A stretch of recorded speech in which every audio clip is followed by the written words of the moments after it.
Graça e paz da parte do nosso Senhor Jesus Cristo. Mais uma vez damos as boas-vindas a você que faz o curso de liderança proposto pela Secretaria Presbiterial de Infância do Presbitério de Sergipe. O propósito é que nós cresçamos no conhecimento e na graça do nosso Senhor Jesus Cristo, e no meu caso, o tema que me foi dado por Dona Jaira é falar sobre visão missionária. E eu desejo que ao término desse curso você não tenha apenas levado em consideração a visão missionária, mas todas as áreas que aí são propostas por todos os professores a quem vocês já estão conhecendo pouco a pouco. Pois bem, meu propósito é utilizar um texto bíblico que fale a respeito de missão. E nada mais próprio do que nós falarmos sobre missão, falando no texto em que o nosso Senhor Jesus Cristo mencionou de forma mais clara, mais ampla, a missão que é em Mateus capítulo 28, versos 18 a 20. Esse texto ele é um texto imensamente importante para a questão da missiologia, de como nós vamos nos posicionar com relação a isso. Então ouça o texto de Mateus capítulo 28, versos 18 a 20. Jesus, aproximando-se, falou-lhes dizendo: toda a autoridade me foi dada no céu e na terra. Ide, portanto, fazei discípulos de todas as nações, batizando-os em nome do Pai e do Filho e do Espírito Santo, ensinando-os a guardar todas as coisas que eu vos tenho ordenado. Quando nós olhamos para a história da igreja, quando nós estudamos um pouquinho sobre a história da igreja, nós vamos descobrir um autor chamado Michael Green, com um texto excelente dele chamado Evangelização na Igreja Primitiva. Ele mostra que pregar o evangelho naquela ocasião, na ocasião em que os discípulos estão ali, era um empreendimento completamente arriscado para qualquer cristão. E ele vai elencando, o Michael Green, nesse livro Evangelização na Igreja Primitiva, que é editado pelas edições Vida Nova. Ele vai elencando ali todos os obstáculos que aqueles irmãos, os irmãos da igreja primitiva, tão falada por nós, todos os obstáculos que eles tinham para poder levar adiante a obra da evangelização e a obra de missões. O primeiro obstáculo que ele coloca lá, meus irmãos, é o obstáculo religioso. Qual era o obstáculo religioso? Aonde quer que os cristãos fossem, aonde quer que eles fossem, os cristãos eram chamados de ateus. O Michael Green nos diz, eram chamados de ateus porque a religião romana, ela tinha vários e vários altares onde as pessoas se inclinavam e adoravam os seus deuses. Porém, os cristãos, eles não tinham absolutamente nada disso. Eles não tinham nenhum altar aonde eles podiam se prostrar e adorar aos seus deuses. Então, o que era que acontecia? O que acontecia é que, como eles não tinham nenhum símbolo da divindade, eles eram chamados de ateus. E, além do mais, além dessa questão de não ter imagem de escultura, eles também tinham um outro problema, porque eles tinham que fazer os cultos às portas fechadas. Por que eles faziam os cultos às portas fechadas? Porque o Império Romano, ele perseguia os cristãos, duramente perseguia os cristãos, e então eles tinham que fazer os seus cultos em sigilo. Então as pessoas passavam em portas, e esses cultos em sigilo gerou grandes problemas para eles. Então a expressão, por exemplo, comer e beber, quando se tratava a respeito da ceia do Senhor, quando eles diziam entre eles: tomai e comei, isto é o meu corpo que é dado por vós, isso foi interpretado pelas pessoas naquela ocasião como se os cristãos estivessem matando e comendo crianças em sacrifício ao seu Deus. A expressão beijo da paz, ou a expressão ósculo santo, que é uma expressão que acontece nas Escrituras, foi rapidamente traduzida ou transformada em acusações de incesto e de outras formas de conduta imoral por parte das pessoas que odiavam os cristãos. Além do obstáculo religioso, nós temos ainda o obstáculo político. Todo o povo em Roma era obrigado a prestar culto ao imperador. Claro, por sua fé, os cristãos protestavam contra isso e não prestavam culto ao imperador romano. Ao invés de dizer César é Senhor, eles diziam Jesus é o Senhor. Para os políticos romanos, isso cheirava a rebelião, isso cheirava a rebeldia contra o imperador romano, e daí, por essa razão, os cristãos foram duramente perseguidos no tempo do Império Romano. Além do obstáculo religioso e político, havia também o obstáculo social. Os cristãos eram vistos como antissociais e inimigos da raça humana. Por que eles eram vistos como antissociais e inimigos da raça humana? Os cristãos, em geral, eles se separavam de qualquer tipo de ajuntamento pagão, em templos e até mesmo em atividades que estavam ligadas a ídolos. A pureza da própria vida desses cristãos era uma reprovação escandalosa, uma reprovação constante e firme dos cristãos contra a imoralidade campeante na Roma antiga. Essas vidas, essa reprovação com essa vida santa levou as pessoas da alta classe romana a perseguirem também os cristãos, dizendo que os cristãos não se ajuntavam à vida social, porque eles não eram a favor daquilo, e eles eram então inimigos da raça humana. Então vejam, nós ainda temos algumas outras coisas para serem tratadas, mas inicialmente o que pode ficar claro para você é que pregar o evangelho não era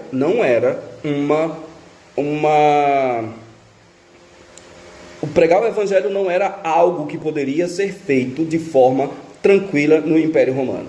E aí, depois do obstáculo religioso, depois do obstáculo político e obstáculo social, nós temos ainda o obstáculo intelectual. Vocês lembram que lá em 1 Coríntios, capítulo 1, verso 18 a 25, o apóstolo Paulo diz que os sábios desse mundo, os gregos em especial, os romanos também, eles estavam buscando constantemente que alguém desse a eles sabedoria. E Paulo diz que nunca ele foi chamado para falar palavras de ostentação humana, nunca foi chamado para falar a respeito de eloquência humana. Ele disse que preferia não saber nada entre eles, a não ser Cristo Jesus e isso crucificado. Paulo diz lá em 1 Coríntios, capítulo 1, versículos 18 a 25, ele diz: os judeus pedem sinais e os gregos pedem sabedoria. Mas ele diz: nós pregamos a Cristo e este crucificado. Então, além dessa dificuldade também, os cristãos, socialmente falando, intelectualmente falando, os primeiros cristãos, boa parte desses cristãos eram escravos e, portanto, eram analfabetos. Eram pessoas que não tinham conhecimento, não tinham absolutamente nada disso. Mas quando a fé cristã, quando o Evangelho de Cristo os transformava, eles viviam o Evangelho de Cristo para valer, como nós costumamos dizer. Então veja, de novo, a evangelização na igreja primitiva, ela era um empreendimento desanimador em qualquer nível da sociedade. No nível religioso, no nível político, no nível social e também no nível intelectual. Essa tarefa, a tarefa de pregar, a tarefa de missões, a tarefa de ir a qualquer lugar pregando o Evangelho de Cristo, era uma tarefa que atraía o ódio social, o perigo político, atraía a acusação de traição aos deuses e ao Estado, a acusação de ateus, de burros e ignorantes, e pior ainda, a insinuação de práticas e de crimes horrendos no aspecto social. Então, em contrapartida a isso tudo, em contrapartida a todos esses riscos, em contrapartida a todos os perigos que esses homens e mulheres cristãs enfrentavam, eles realizaram com seriedade o trabalho de missões que o Senhor Jesus Cristo havia dado a eles. Todos esses obstáculos, de novo, fez com que a vida dos cristãos primitivos fosse ainda mais complicada. Não obstante a isso, meus irmãos, esses cristãos primitivos, eles fizeram aquilo que precisavam fazer. Eles pregaram o Evangelho, e os cristãos, conforme vocês veem em Atos dos Apóstolos, os cristãos, as igrejas, cresciam e se fortaleciam no Senhor, e as perseguições não foram capazes de apagar, de arrefecer a fé daqueles irmãos que criam que o Senhor Jesus Cristo o Senhor Jesus Cristo ressuscitado, o Cristo vencedor, o Cristo vitorioso estava no meio deles, e por isso eles poderiam pregar o Evangelho com intrepidez e com ousadia. Aí, nesse ponto, nós precisamos nos perguntar, meus irmãos e irmãs, nesse momento como é que eles puderam ficar tão firmes diante de uma empreitada tão difícil? Como é que esses irmãos conseguiram ficar tão firmes, impulsionados a pregar o Evangelho, tendo as suas sombras, tendo em seu encalço esse ódio, esse ódio social, ódio político, ódio religioso e todas essas acusações falsas contra a igreja do nosso Senhor Jesus Cristo? Essa é uma pergunta que nós sempre precisamos nos fazer, porque nós vivemos numa época em que as coisas são muito mais fáceis do que em outras ocasiões, e vocês podem lembrar que no livro de Atos dos Apóstolos, em 70 anos mais ou menos, o cristianismo passou de ter 120 pessoas, quando elas se reúnem no cenáculo, para milhões de pessoas, conforme registrado na história, num prazo de 70 anos, mais ou menos. Eu creio que há duas respostas para isso, que aparecem no texto de Mateus capítulo 28, tão conhecido, o texto da grande comissão. A resposta mais óbvia é que Jesus estava cumprindo o que ele havia prometido, e prometido em Mateus capítulo 16, versículo 18, edificarei a minha igreja e as portas do inferno não prevalecerão contra ela. É Deus, por óbvio, na sua soberania, na sua majestade, no seu poder, que faz com que a pregação do Evangelho seja, por certo, eficaz. Agora, por outro lado, esse é um aspecto, a soberania de Deus. Mas, por outro lado, nós vemos que os cristãos primitivos, eles levaram muito a sério a sua tarefa de pregar o Evangelho e de seguir à risca aquilo que o nosso Senhor Jesus Cristo determinou em Mateus capítulo 28. Esse grande peso que existia no coração deles não era porque eles se sentiam culpados, não é porque o pastor, o apóstolo pregou um sermão sobre a grande comissão, e aí, com um sentimento de vergonha, com um sentimento de culpa, isso conduziu os cristãos a pregarem o Evangelho daquela maneira. Não. Repito, eu creio que o combustível para a evangelização, o combustível para missões, o combustível para o trabalho missionário é sempre um profundo sentimento de admiração pelo poder, glória, majestade do nosso Senhor e Salvador Jesus Cristo. Misturado com essa adoração a Cristo, estava também a gratidão no coração daqueles cristãos por causa da grande salvação que Deus havia dado a eles por intermédio de Jesus Cristo. O combustível, então, que movia a igreja, ou o combustível que move a igreja à saída do seu comodismo, que leva a igreja a pregar o Evangelho até aos confins da terra, não importa o custo, não importa o que temos que pagar, ele foi realizado porque aqueles irmãos amavam ao nosso Senhor e Salvador Jesus Cristo, que é o que nós também queremos não impor, mas falar aos irmãos que assistirão esse vídeo. Agora, retornemos ao nosso texto, porque o nosso texto é quem vai nos dar a perspectiva correta para nós fazermos isso. Por certo, não dá para falarmos a respeito de tantas coisas, que nós temos que falar sobre missões. Então vejam, esse texto de Mateus capítulo 28, que animou aqueles irmãos, que a majestade de Cristo, o poder do Cristo encarnado, o fato de que o Cristo encarnado estava entre esses irmãos, o texto que move-os a isso, eu creio, é o texto de Mateus capítulo 28, de 18 a 20. Então, nessa primeira parte, eu vou falar de uma parte de Mateus capítulo 28. Na segunda parte, que será a aula da próxima semana, eu vou falar sobre uma segunda parte de Mateus capítulo 28. O que é que eu quero, o que é que nós precisamos ter em mente para entender isso? Entender a missão que o Senhor nos dá. É simples.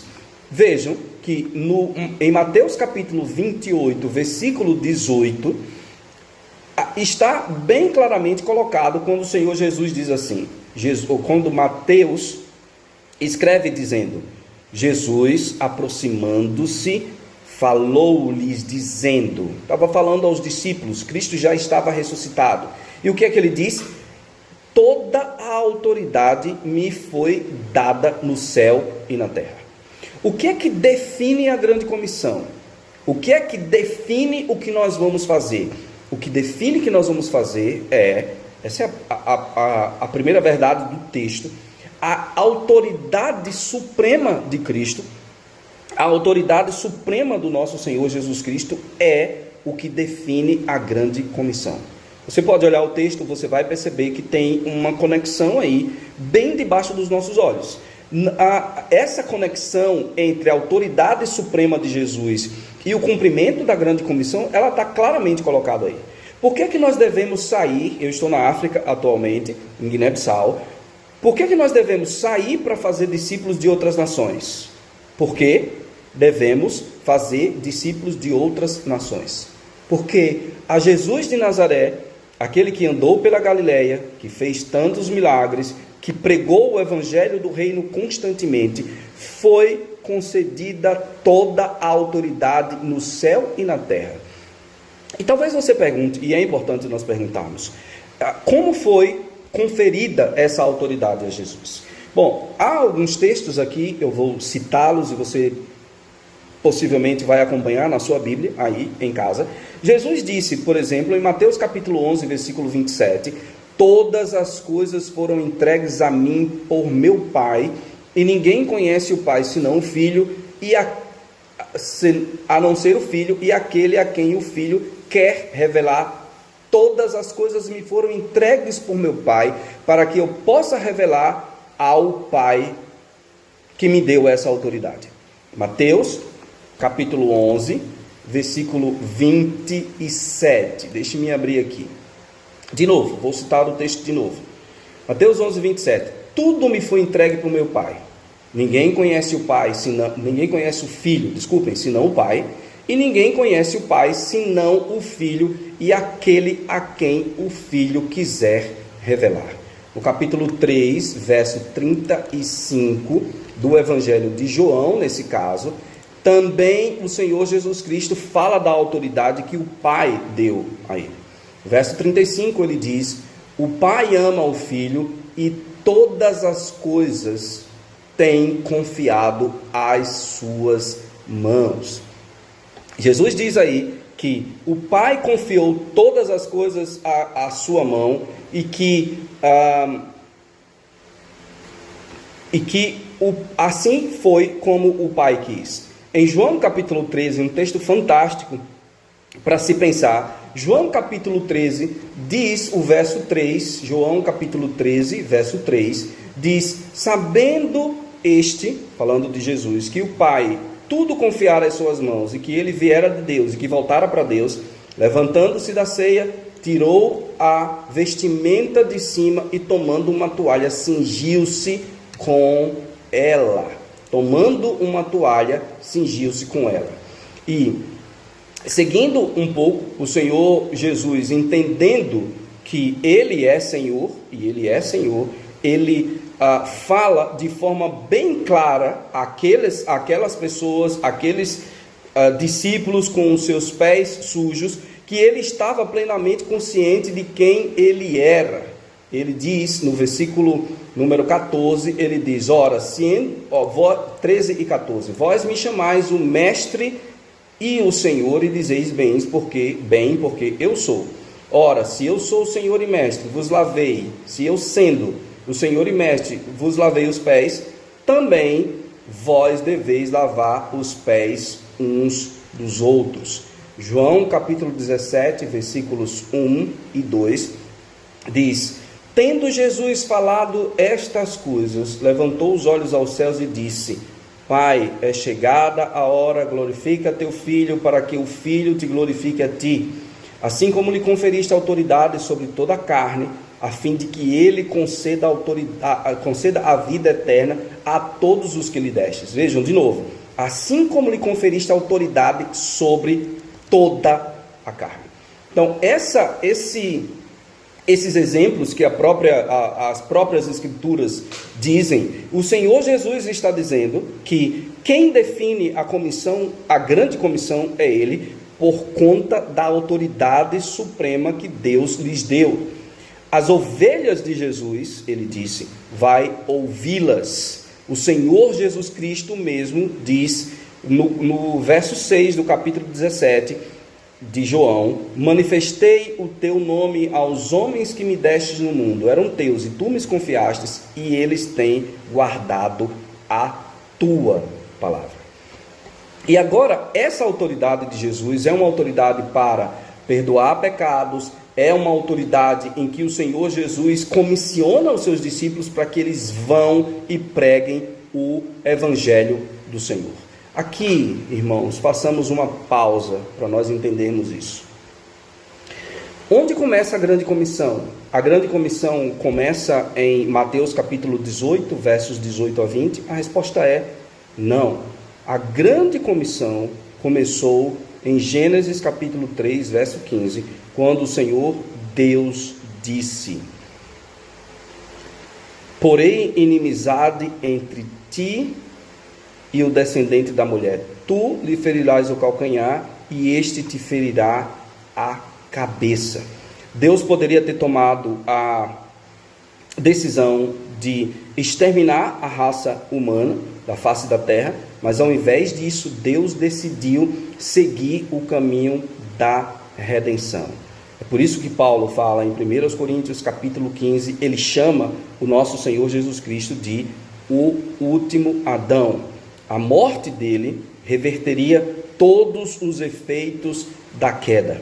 Um descendente de Eva, a mãe de todos os seres humanos, a mãe de todos os seres viventes, como diz o livro de Gênesis, transformaria a maldição em bênção, trazendo vida através da morte, ao invés da morte. É à luz dessa promessa, meus irmãos e irmãs, à luz da promessa de que o nosso Senhor Jesus Cristo veio para trazer vida, que nós vamos até aos confins da terra para pregar o Evangelho do nosso Senhor e Salvador Jesus Cristo. Agora, segundo, a grande comissão não apenas, a autoridade de Jesus Cristo não apenas define a grande comissão, mas a autoridade de Cristo também sustenta a grande comissão.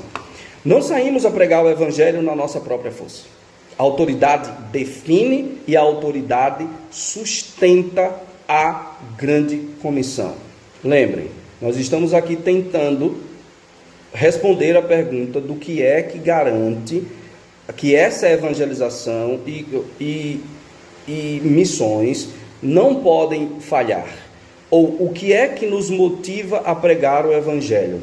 A motivação, o porquê da pregação do Evangelho está nesse texto, baseada na autoridade do nosso Salvador Jesus Cristo. Em Mateus capítulo 24, versículo 14, o Senhor Jesus Cristo disse: e será pregado este evangelho do reino por todo o mundo, para testemunho de todas as nações, então virá o fim. Lembrem, meu segundo ponto é: a autoridade de Jesus sustenta a grande comissão. Há milhares, irmãos, milhares de lugares, milhões de pessoas onde o evangelho ainda não foi pregado e onde é um crime pregar o evangelho. Isso pode custar a morte.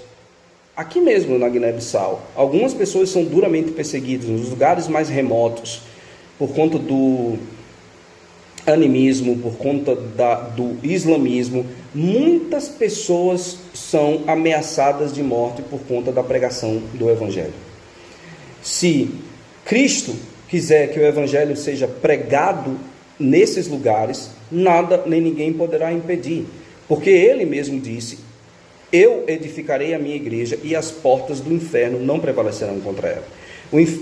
O inferno não pode impedir o avanço do evangelho. Então, com base, irmãos, entendam, com base na realidade do poder e da autoridade do nosso Senhor Jesus Cristo, nós podemos sair confiantes e proclamar o evangelho, sabendo de antemão que no final de todas as coisas, todas as pessoas, todas as ovelhas, todos os eleitos, comprados pelo Pai, de cada tribo, povo, língua e nação, estarão um dia perante o Cordeiro e estarão adorando a Ele, conforme Apocalipse capítulo 7, adorando a Ele por conta da grande salvação que Ele efetuou. Essa grande multidão que nós estamos falando, de todos os cantos do mundo, repito, de toda tribo, língua, povo e nação, o europeu rico, o brasileiro com seu jeito transformado pelo Senhor Jesus Cristo, o africano que passa algumas necessidades, todos louvarão ao Cordeiro com alegria e dirão em voz alta que o Cordeiro que foi morto é digno de abrir os selos e digno de abrir os selos, porque ele foi morto e comprou para Deus pessoas de todas as nações, tribos, línguas e povos. E como diz Apocalipse 7, ele é digno de receber riqueza, sabedoria, força, honra, glória e domínio pelos séculos dos séculos. É isso que Mateus capítulo 28 nos diz e nos fala com muita clareza. Por que nós saímos? Nós saímos porque Jesus recebeu toda a autoridade nos céus e na terra. Aqueles cristãos experimentaram o obstáculo político, a ira dos políticos, ira dos religiosos, ira social, foram acusados de traição ao Estado e à religião.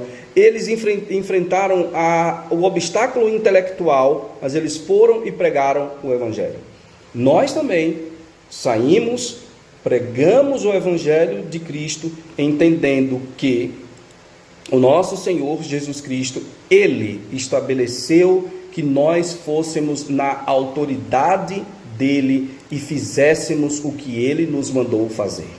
A autoridade de Cristo, duas verdades eu disse hoje, duas verdades eu disse hoje. A autoridade do Senhor Jesus Cristo define a grande comissão e a autoridade do Senhor Jesus Cristo sustenta a grande comissão. É por isso que nós temos que pregar o Evangelho em todos os lugares e temos que ensinar às nossas crianças, bem como aos nossos adolescentes e jovens, que Cristo é digno de receber adoração em qualquer lugar. É por isso que John Piper, um pregador americano batista, ele diz que onde não há adoração, é preciso que haja evangelização. Porque onde não se adora a Cristo, Cristo precisa ser conhecido. Deus abençoe vocês, meus irmãos.